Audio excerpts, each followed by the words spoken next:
Teman-teman ada yang ngerasa nggak nih, kalau waktu 24 jam sehari itu nggak cukup? Rasanya 24 jam itu kurang nih, buat nyelesain semua pekerjaan yang teman-teman punya. So, pada video kali ini, gue mau ngebahas tentang time management.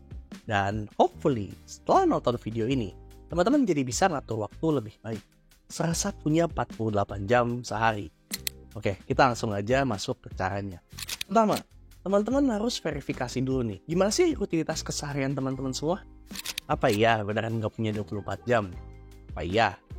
Dari yang gue perhatiin, kebanyakan dari kita termasuk gue, itu sering pakai waktu buat ngelakuin sesuatu yang nggak penting. Kayak misalnya scroll TikTok, nyari-nyari barang di Shopee padahal nggak tahu mau beli apa, atau malah ngikutin gosip-gosip artis yang kurang penting. Padahal, daripada ngeluarin waktu buat hal-hal yang nggak penting, sebenarnya waktu kita itu akan cukup kalau dialokasinya bener buat ngerjain pekerjaan yang penting. Sekarang coba kalian inget-inget nih, bayangin di hari waktu kalian ngerasa kalau 24 jam itu nggak cukup. Coba inget-inget, kira-kira aktivitas apa aja yang kalian lakuin waktu itu? Apakah emang nggak cukup? Atau jangan-jangan banyak ke-distract nih, yang tadinya punya waktu jam 7 sampai 11 malam, tapi malah kasihkan nonton Windah Basudara sampai jam 8. Abis itu terus lanjut nyari video Windah yang lain nih. Akhirnya nonton lagi sampai jam 9. Nah, waktu udah jam 9, kalian ke kasur nih, buat scroll IG sama TikTok, dan bilang ke diri sendiri, oke, gue mau 15 menit refreshing. Tapi akhirnya, malah bablas sampai jam 11 malam. Pas jam 11, kalian baru sadar nih, ada kerjaan yang belum dikerjain, sehingga harus begadang semalaman biar gak lewat deadline. So, di sini, kalian harus verifikasi dulu nih, sebenarnya ada waktu kosong gak sih di hari-hari yang kalian merasa 24 jam gak cukup? Kalau teman-teman udah tahu nih, ternyata banyak ngelakuin aktivitas gak penting, teman-teman harus cari tahu nih, apa yang membuat teman-teman ke-distract? Apakah sosial media, kasur, atau yang lain? Kalau udah tahu sumber distraksinya, teman-teman bisa meminimalisir nih, atau hilangin sekalian. Soalnya ternyata teman-teman sering banget nih, nge-scroll sosial media. Jadi ke-distract waktu mau ngerjain tugas. Nah, sekarang coba handphonenya itu ditaruh dulu nih, di dalam lemari atau di tempat yang gak kelihatan. Kayak misalnya laci. Terus kalau bisa, lacinya itu dikunci. Terus kuncinya ditaruh di dalam jok motor. Nah, nanti kunci motornya lempar ke kolong kasur.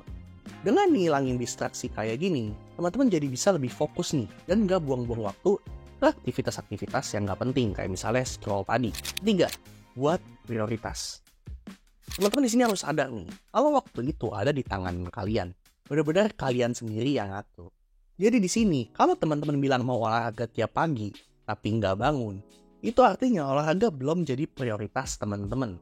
Sebaliknya, kalau teman-teman lagi deketin lawan jenis nih, lagi gebet orang, dan gebetan kalian ngajakin lari pagi, kira-kira bakal bangun nggak tuh? Bisa-bisa kalian bangun 1 atau 2 jam sebelumnya. Mandi dulu, semprot parfum dulu, sikat gigi 2-3 kali biar nafasnya wangi. Pasti dibela-belain nih buat bangun pagi. Nah, inilah kenapa teman-teman harus punya prioritas. Karena biasanya, gak selesainya suatu pekerjaan penting itu bukan karena gak ada waktu, tapi belum diprioritasin aja. Selain prioritas, cara supaya teman-teman punya banyak waktu nih, yaitu dengan punya kemampuan untuk menolak.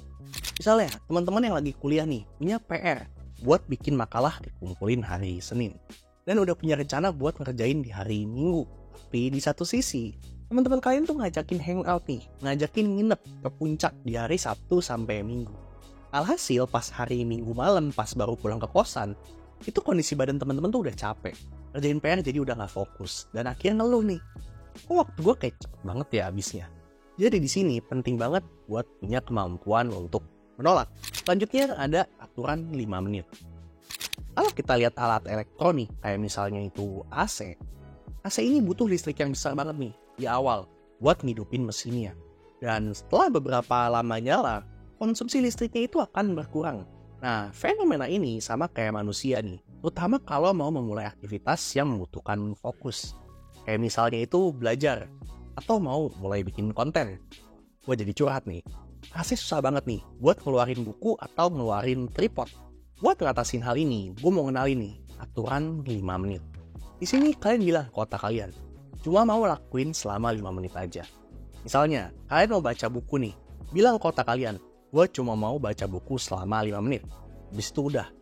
Nanti biasanya setelah 5 menit, teman-teman akan merasa nyaman nih buat baca buku. Dan malah lanjut nggak berhenti. Ini tuh bisa terjadi karena yang paling susah itu adalah memulai sesuatu.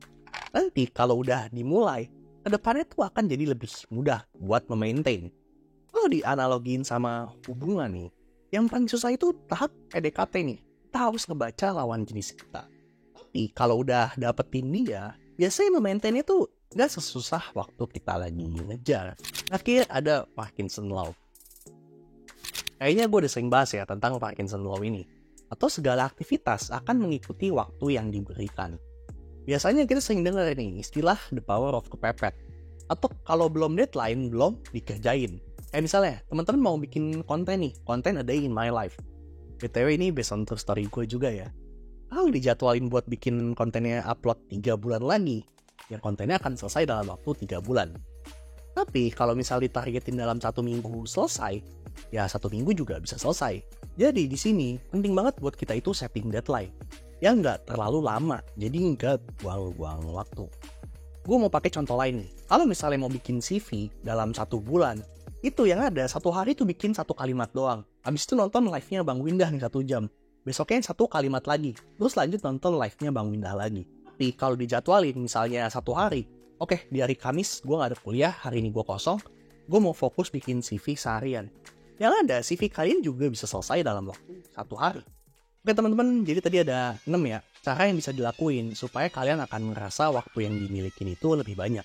Akan punya 48 jam sehari. Oke teman-teman, semoga setelah merapin 6 tips ini kalian jadi bisa lebih baik ya dalam hal time management. Sekian aja video kali ini. Like video ini kalau menurut kalian bermanfaat, dan share juga ke teman-teman kalian nih yang suka ngeluh kalau waktunya itu sehari nggak cukup. Oke teman-teman, kita ketemu lagi di video berikutnya. Bye bye.